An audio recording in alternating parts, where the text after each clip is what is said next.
ఈరోజు bank Nifty price action చూసుకున్నట్టయితే market morning opening gap down open అయింది 100 points. ఇక్కడ రేంజ్ ఫామ్ అయ్యి ఈ రేంజ్ బ్రేక్అవుట్ ఇచ్చింది.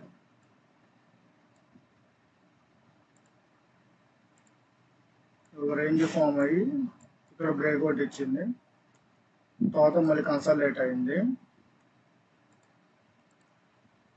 డైలీ టైం ఫ్రేమ్లో బ్యాంక్ నిఫ్టీ క్లోజింగ్ వచ్చేసరికి ఒక బులిష్ క్యాండిల్ క్లోజింగ్ ఇచ్చింది. నేను 2 days కన్సాలిడేట్ అయింది. ఆ 2 days రేంజ్ని ఈరోజు బ్రేక్ చేసి అప్ సైడ్ క్లోజింగ్ ఇచ్చింది.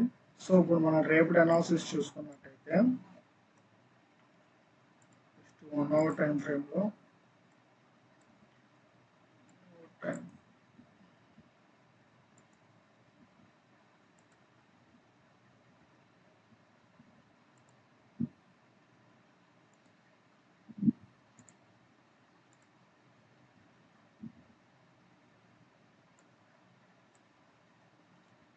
ఇక్కడ trend line strong 1 hour candle closing ఇచ్చింది, బులిష్ క్యాండిల్.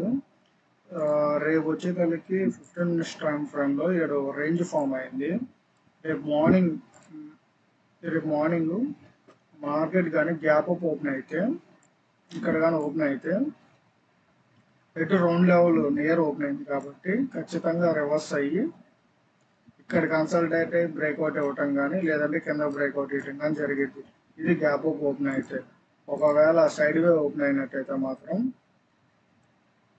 ఇక్కడ హాల్ట్ అయ్యి దీనిపైన బ్రేక్అవుట్ ఇస్తే మాత్రం ఇక్కడ ఎంట్రీ తీసుకుంటాం.